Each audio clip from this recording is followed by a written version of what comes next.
Terima kasih suku puisi yang menarik dan lagu yang indah sekali.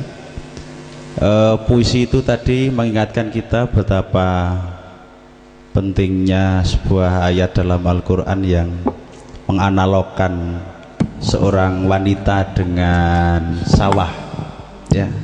Kenapa? Karena memang wanita harus dicintai, maka sawah pun atau ladang tanah ini juga harus dicintai. Maka faktu harsakum anasitu, maka datangilah ladang-ladangmu dengan gaya apapun, seperti itu ya, dengan gaya apapun. Nah ini artinya, tapi harus dengan dicintai. Nah, itu puisi itu tafsiran dari tadi, faktu harsakum anasitu. Maka Allah mengkiaskan wanita dengan ladang karena sama-sama dicintai dan harus dihargai. Nah, wa asirhuna bil ma'ruf. Ya. Selanjutnya silahkan Mas Andi, mohon diperpendek, nanti masih ada Mbah Yudi, kemudian tanya jawab, kemudian ada Pak Wabub juga nanti. Silakan. Terima kasih. Selamat malam. Kenalkan, nama saya Andi Yusnugroho.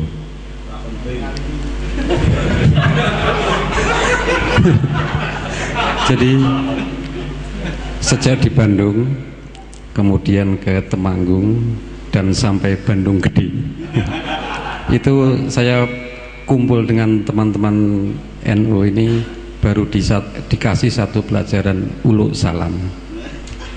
Akan saya coba ya. Kalau belum pas nanti yang salah Gus Yahya yang ngajari. Assalamualaikum warahmatullahi wabarakatuh. Sudah mirip NU belum? Belum. Nggak usah saya ulangi ya. Jadi betul kata Pak Yami tadi bahwa pilar peradaban itu ada 4: pangan, teknologi, energi, dan literasi. Literasi ini menyangkut ilmu pengetahuan dan literasi kebudayaan. Di awal disebutkan bahwa pertanian ini adalah kultur atau kebudayaan.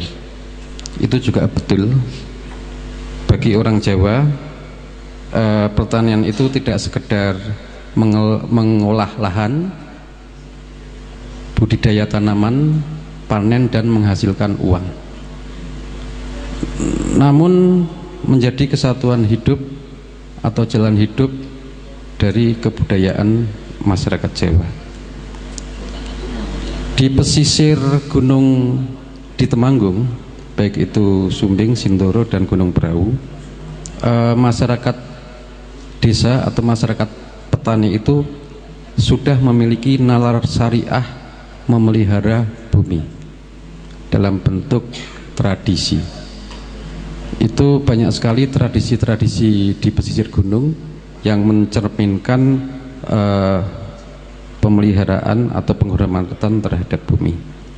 Sebagai contoh, belum lama ini di Lamuk Gunung diselenggarakan hajat besar warga desa, 2 hajat besar sekaligus. Itu yang satu adalah among tebal dan yang kedua adalah merti dusun nyadran lepen atau nyadran kali.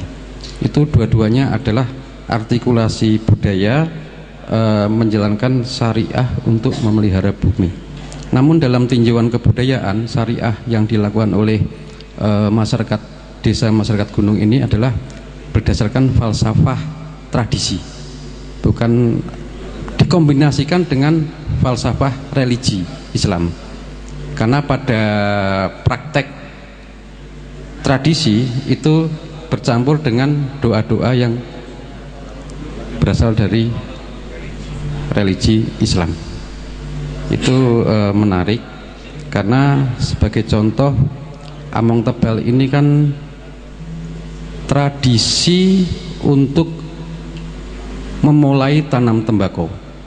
Itu ya di atas nggak ada tanam padi ya, jadi komoditas yang utama adalah tembakau. Di situ ada doa di rumah, kemudian dilanjut doa di rumah itu ada persembahan-persembahan berupa sajen begitu. Itu detailnya nggak perlu saya bahas, panjang nanti. Namun disertai dengan doa cara Islam. Kemudian naik ke ladang, mereka menghormati bumi dengan cara membuka alas kaki.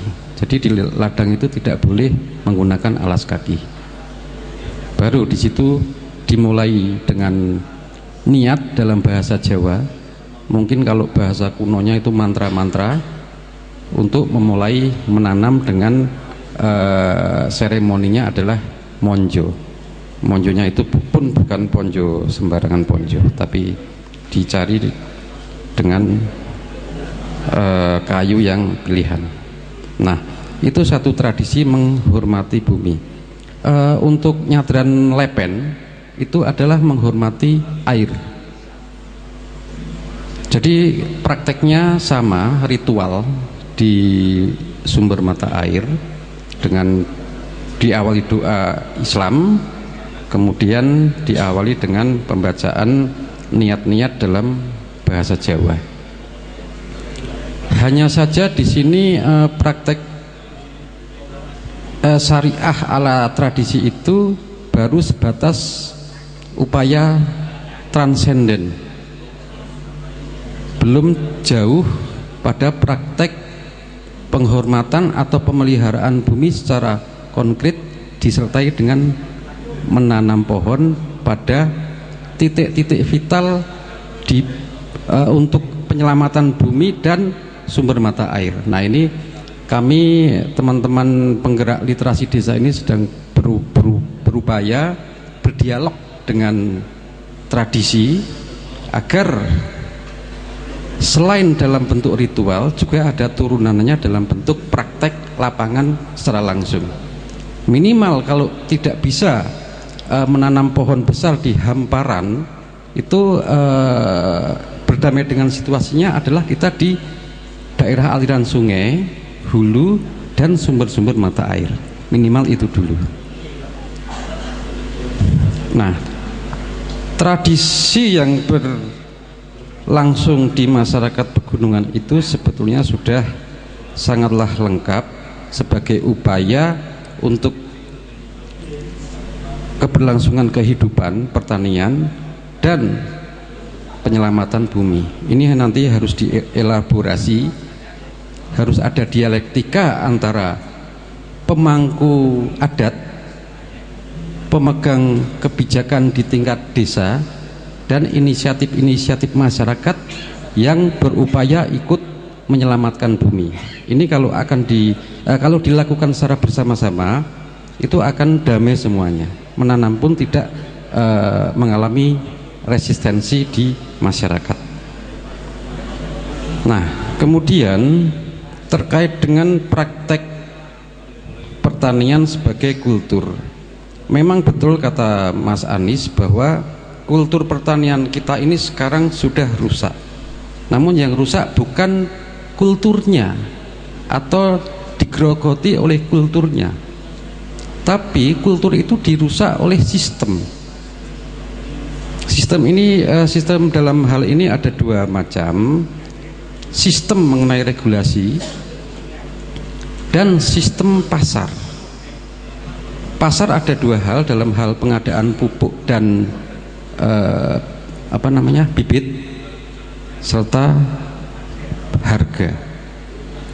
Nah, sistem inilah yang merusak culture pertanian.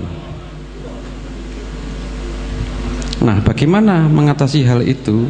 Ini nanti larinya adalah kepada perkara kebijakan pemerintah, model pemberdayaan dan budidaya, serta dukungan infrastruktur. Di Temanggung ini saya melihat upaya penanganan masalah pertanian kurang begitu kencang ya, saya lihat ya. Padahal kalau kita lihat struktur pertanian di gunung itu bisa kita petakan menjadi 3 bagian. Bagian paling atas itu ketinggian lebih dari 750 meter di atas permukaan laut, itu adalah pertanian yang bagus potensinya karena di situ ada tembakau. Namun wilayah pertanian di ketinggian 650 meter DPL sebagai contoh adalah Desa Jeragan, Malangsari, terus Kenteng Sari, itu adalah daerah tanggung yang mana mereka berada di punggungan, kanan kirinya jurang, praktis di situ tidak ada dukungan infrastruktur, sehingga ketika menanam tembakau pun akan kalah dengan daerah atasnya.